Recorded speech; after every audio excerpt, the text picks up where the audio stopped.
కలడంబోది కలండ గాలి కలడ ఆకాశంబునం కుంభిని కలడ అగ్ని దిశలను పగళ్ల దిశలను ఖజ్యోత చంద్రాత్మలను కలడ ఓంకారములను త్రిమూర్తుల త్రిలింగ వ్యక్తులను అంతటను కలడీశుండు కలండు తండ్రి వెదకంగా నేల ఈయాయడని ప్రహ్లాదుడికి మాటిచ్చాడు వాళ్ళ నాన్నగారికి. ఒరే హరి ఎక్కడున్నాడో చెప్పరా అంటే ప్రహ్లాదుడు చాలా తేలిగ్గా పద్యం చదివిస్తాడు, అయిపోయింది.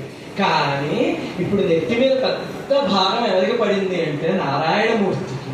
ఏమిటి ఏ మాట ఇచ్చేసాడు ప్రహ్లాదుడు? చాలా సింపుల్ గా చెప్పేశాడు ఆయన. భగవంతుణ్ణి భక్తుడు అంతగా ఇబ్బంది పెట్టిన సంఘటన అసలు పురాణంలో ఎక్కడా లేదు.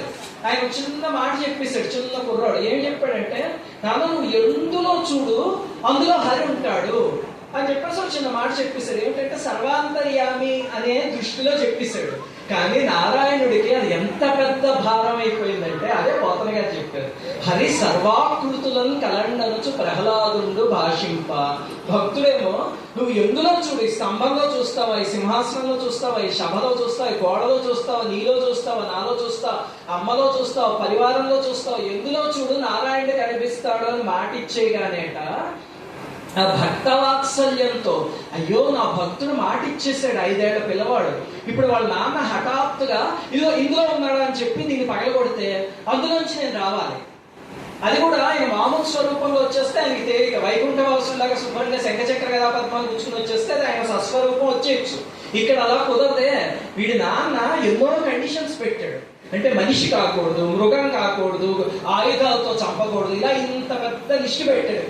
వాటి అన్నిటికీ అనుగుణంగా అదేమో తండ్రి పెట్టిన లిస్టు, కొడుకు పెట్టిన లిస్ట్ ఏమిటి, ఎక్కడి నుంచి చూస్తే అక్కడ నారాయణ కనిపించాలి. దాంతో ఆ క్షణం విష్ణుమూర్తి ఎంత కంగారు పడిపోయాడంటే శ్రీ నరసింహాకృతి నుండే అచ్యుతుడు నానా చండామస్థావరోత్కర గర్భంబులను. అంటే రేపు రాత్రి సూర్యాస్తమయ సమయానికి ప్రదోష వేళ స్వామి నృసింహాకృతి తీసుకుని భువనంలో ఉన్న ప్రతి ఒక్క దానిలోనూ దూరిపోయాడు.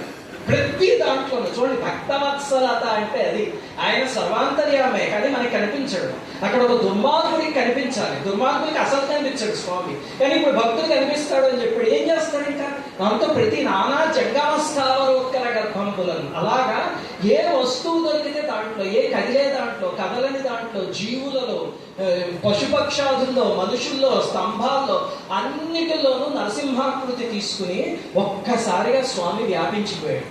అప్పుడు ఇంకా హిరణ్యకశిపుడు అయితే ఇందులో ఉన్నాడంటే ప్రహ్లాదుడు ఎందుకలడు అందులేడది సందేహం వలదు చక్రి సర్వోపగతుండు ఎందెందు వెతకి చూచిన అందందే కలడు అంటే అరచేత్తో ఒక్కటేసాడు ఆ స్తంభం మీద. వేసేసరికి ఒకసారి కౌసల్యాదేవికి పుట్టాడు, యశోదాదేవి దగ్గర పెరిగాడు, ఒకసారి అదితిదేవికి పుట్టాడు. అలాంటిది ఈరోజు స్తంభానికి పుట్టాడు స్వామి. ఏం సుకృతం ఆ స్తంభానికి. ఒక రాతి స్తంభా కడుపులోంచి స్వామి వచ్చాడు అంటే పొంగిపోయింది ఆ స్తంభం. ఆహా, కౌసల్యాదేవి వీళ్ళందరూ భవిష్యత్తులో చేసుకోబోయే పుణ్యాల్ని నేను ఈ జన్మలోనే చేసేసుకున్నాను, నా కడుపులోంచి పుడుతున్నాడు స్వామి అని. అప్పుడు స్వామి ఆవిర్భవించి వచ్చి హిరణ్యకశిపుడిని వధించాడు. బాగానే ఉంది కదా. అలాగే స్వామి సర్వాకృతులు తీసుకున్నప్పుడు విశ్వంలో ప్రతి చోట స్వామి ఉన్నాడు. కానీ కొన్ని చోట్ల మహర్షులు దాన్ని ఐడెంటిఫై చేశారు. అలాంటిదే ఈ ప్రదేశం. మౌద్గల్య మహర్షి ఇక్కడ శిలారూపంలో ఉండి ఇక్కడ నృసింహశక్తి ఉంది అని ఆయన ఐడెంటిఫై చేసి మన తరానికి అందించారు. అక్కడి నుంచి అర్చక స్వాములు వారు చెప్తున్నారు, 9వ తరవ స్వామి దగ్గర చెప్పారు 9 తరాల నుంచి. అంటే ఒక మహర్షి ఏమో ఆయన జీవితాన్ని త్యాగం చేసి తపశ్శక్తిని ప్రోధి చేశారు.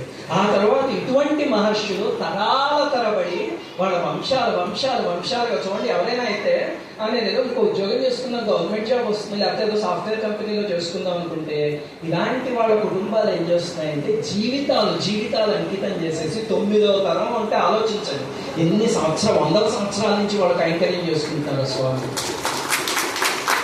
అలా చేస్తే అప్పుడు ఎప్పుడో నృసింహ జయంతి రోజు సాయంత్రం స్వామి అన్నిటిలోనూ తన స్వరూపాన్ని చూపించిన ముహూర్తాన్ని ఇప్పుడు ఈ కాలం మౌద్గల్య మహర్షి ద్వారా మన వరకు తీసుకొచ్చింది.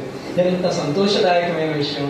అందుకని అందరూ ఈరోజు రేపు జరిగే బ్రహ్మోత్సవాల్లో చాలా ఉత్సాహంగా, భక్తిగా, ఆనందంగా పాల్గొనండి.